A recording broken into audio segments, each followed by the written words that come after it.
Alright, dito tayo ngayon sa training natin sa Attract the Right Prospects and Transform them into Loyal and Referring Customers.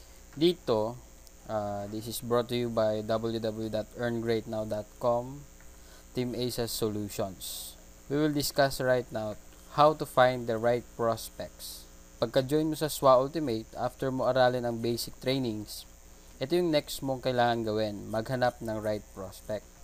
Kinds of prospects, we have super negative prospects, mild negative prospects, result-oriented prospects, then positive paasa prospects, then right prospects. So, di-discuss natin later on yung mga different classification nitong mga prospects na to. Basically, first after mo mag-join, kailangan gawin mo yung tinatawag natin prospecting. Actually, lahat ay prospect. Lahat ng ka-K mo ay prospects. So, yun yung mga kapamilya mo, ka-Facebook friends mo, kaibigan mo, o kahit di mo kakilala ay mga prospects yan. Kung titingnan natin sa Team Aces, sa 7,000 na members natin ngayon, wala pang 10 ang kakilala kong nag-join. So, basically kasi, mas marami akong di kakilala kaysa dun sa kakilala ko mismo. Less than 10 people yung sumali.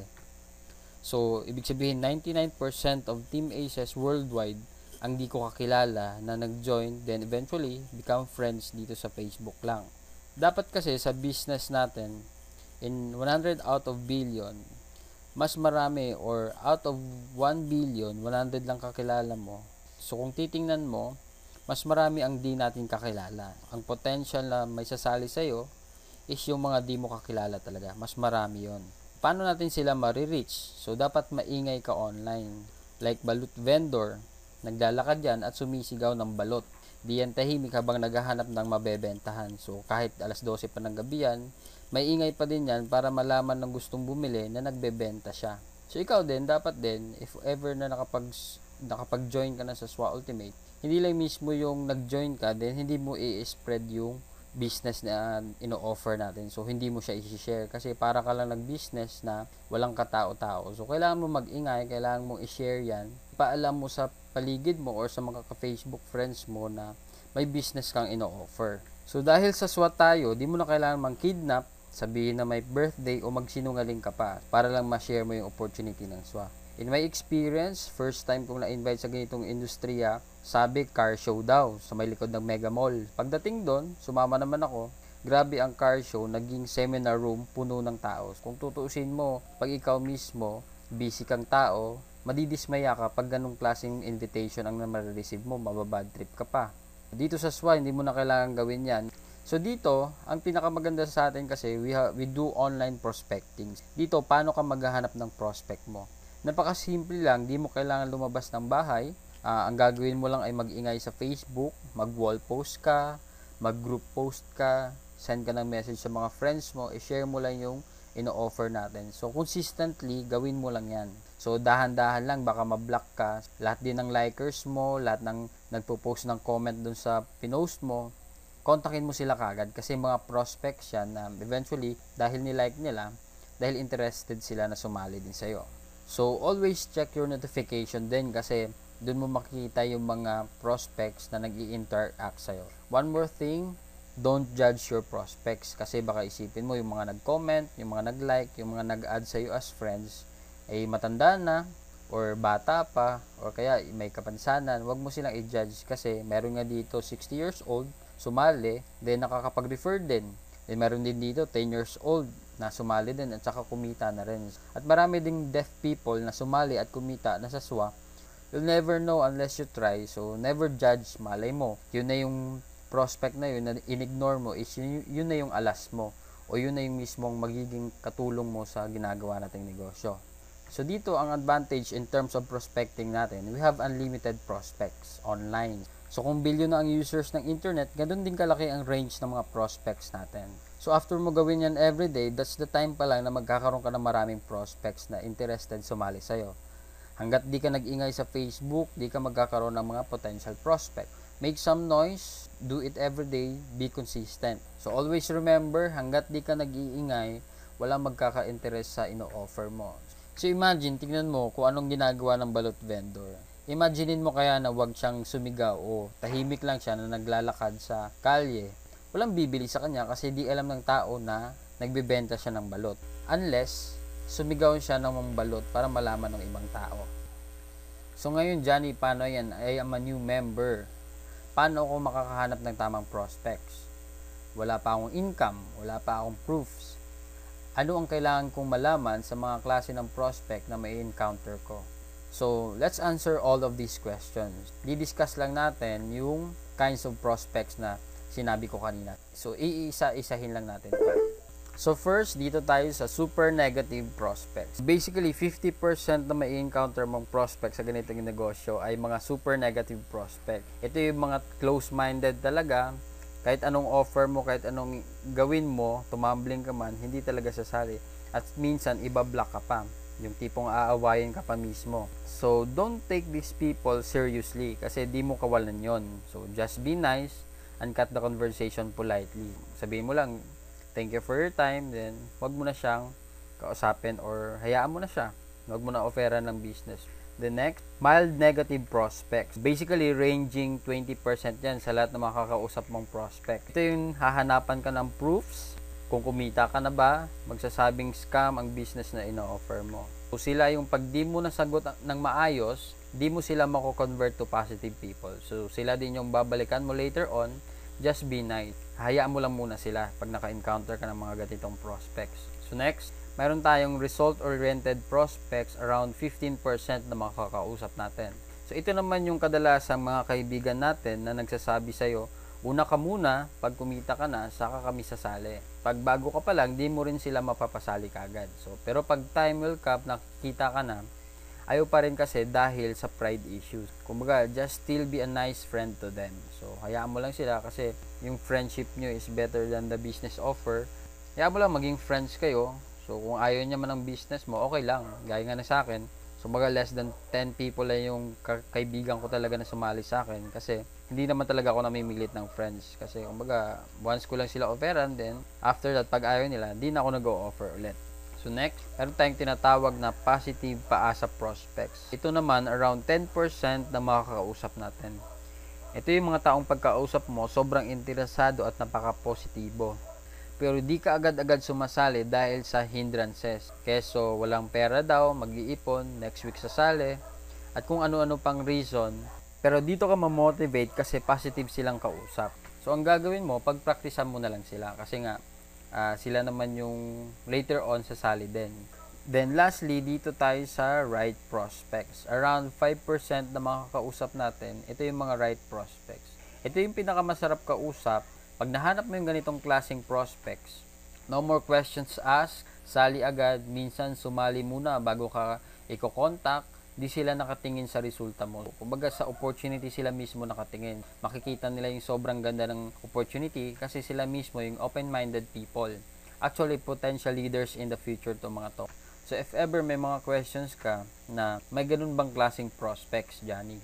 To tell you, meron tayong ganito mga klaseng prospect. Ito si Lenton Montejo. 1 hour after na mapanood yung video, nag-join siya kaagad. Ganun siya kabilis kasi nga right prospect siya. Then si Mark Deximo din. After niya rin mapanood yung video, nagbayad muna bago ako kinontak. Then ito si Romel Aguas, used his last money para makasali lang sa SWA. Kumbaga, yung pera niya na 2,500 plus, pinangsali niya yung 2,500, then 40 pesos na lang yung natira sa pera niya. Isa ako sa right prospects. So, my story naman, wala akong pera that time nung in-offer ni Upline Jeff to sa akin. Dahil nga right prospect din ako, nag-decide rin ako agad, pinangutan ko yung pera para lang maka-join sa SWA Ultimate. At marami pang ibang taong sumasali sa SWA na kung saan sila yung right prospects talaga. Ito yung walang tanong-tanong, sali ka agad sila. One of the person na kakilala ko rin is si Chanel, yung nagpatato sa likod ng SWA mismo kasi nga open-minded din siya sa business. So, tinry niya kagad, ginrab niya kagad yung opportunity. So, share ko lang, kakabalik ko lang kasi ngayon after 3 weeks of vacation. So, I've gained 40,000 passive income. So, ibig sabihin niyan, habang nagbabakasyon ako, may pumapasok na 40k within 3 weeks sa SWA Ultimate account ko.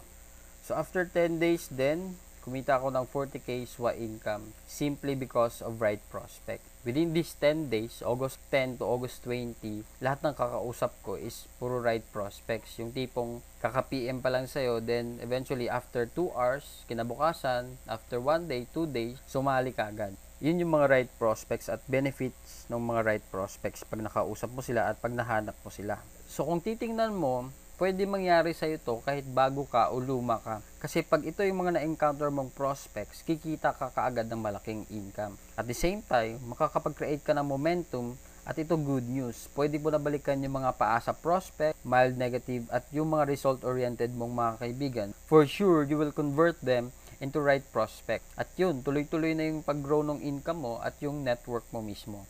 So the question is, saan naman nakakahanap ng right prospects? Although ito yung challenging part kasi 5% lang siya dun sa lahat na makakausap mo, pero worth it naman pag nagawa mo ng tama. So yung right prospects, yun yung pinakamaliit na percentage siya na ma-encounter mo sa mga klase ng mga prospect. Ang pinakailangan mo lang gawin is taasan mo yung marireach mong mga prospects. For example, ngayon, yung nare-reach mo is 5 people. Araw-araw mo nakakausap. So, dapat dagdagan mo para marami kang makausap na tao at masasala mo sila na maayos. Diba? Ika nga, the more entries you send, the more chances of winning. So, kung bago ka pa lang, this is the best time para hatawin mo talaga na magka-resulta ka na kagad.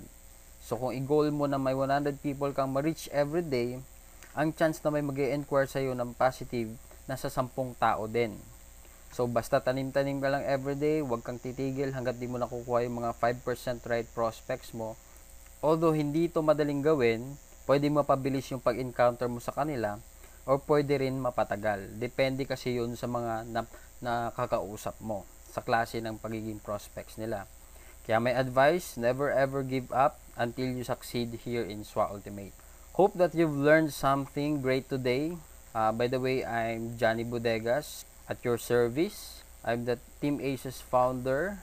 So, I'm creating this video para makatulong din sa inyo lahat ng SWA Ultimate members. So, lalo na din dun sa team ko na sa Team Aces. For updates, for any best updates, mga videos, tutorials, trainings, pwede kayo mag-subscribe dito sa YouTube channel ko, Johnny Bodegas. Search nyo lang sa YouTube o kaya dito sa video na to, sa baba ng video. So, to end this training, may story lang ako i-share sa inyo. Ito yung storya ng tae or poop. Meron isang tao, nagngangalang JR, na galing siyang work. So, gabi na siya umuwi. At lagi niyang dinadaanan yung iskinita sa bahay nila. So, then eventually, dun sa iskinita na yon, merong nakposte na may ilaw. So, dun sa malapit sa poste na may ilaw, mayroong brown something dun sa kalsada. So, nilapitan ngayon, habang naglalakad si JR, nilapitan niya ngayon yung brown something na yon. So, tiningnan niya. Pagkatingin niya, naiisip niya na parang tae siya. So, pero hindi pa rin na-convince si JR na tae yung nasa harapan niya. So, yumuko siya, sinilip niya, tiningnan niya mismo. Then, sinasabi niya na sa sarili niya, parang tae ito ah. Nagsa-struggle siya kung tae ba yun or hindi tae yung nakikita niyang brown something sa daan. So, habang tumatagal, napapaisip si JR, na-curious siya. Habang tinitingnan niya yung brown something na yon. So, ginawa niya ngayon, nilapitan niya mismo at saka dumakot siya or hinawakan niya yung brown something na yon. Then, inamoy-amoy. Then, after niyang inamoy-amoy, parang amoy tae, sabi niya. Pero parang hindi naman, tinignan niya uli. Then eventually, dahil hindi pa rin siya convinced na tae yung nasa harapan niya, na brown something, ginawa niya, tinikman niya yung brown something na yon. Then eventually, na-realize niya na tae pala talaga yung brown something na nasa harapan niya. So sabi niya, ay grabe, tae nga talaga yung nakita ko. Buti na lang, hindi ko naapakan. Kung iisipin mo, nag-concern siya dun siya, hindi niya naapakan, pero tinikman niya naman yung tae. So, ganun din dito sa business na ginagawa natin. Lesson learned. Pag naka-encounter ka ng mga super negative, tawagin natin silang mga tae. Pag alam mo na silang negative, wag mo nang ipasok yung sarili mo doon or wag mo nang ilapit yung sarili mo doon kasi mai-influence ka lang nung pagka-negative nila. So, ang the best thing na gawin mo, be nice to cut the conversation by thanking them. Sabihin mo, thanks for your time, sir or ma'am. Then, smiley. Then, wag mo na replyan. Yung mga super harsh naman na tipong inaaway ka na, pwede mo sila i-block. Blocking is not a criminal offense. So, pwede mo siyang gawin para sa Facebook para di ka na ma-expose sa mga negative people. Kumbaga, iwasan mo sila, yung mga negative na yun. So, kung isipin mo, parang si JR din, alam niya ng tae yung nasa harapan niya, nung nakita niya pa lang, malayo pa lang. So, dapat iniwasan niya na. Pero ang ginawa niya, nilapitan niya pa, inamoy niya pa, then eventually tinikman niya pa mismo. So, ganun din tayo dito. Pag may mga nakakausap pang prospects na sobrang negative, so isipin mo silang tae mismo na dapat mong iwasan.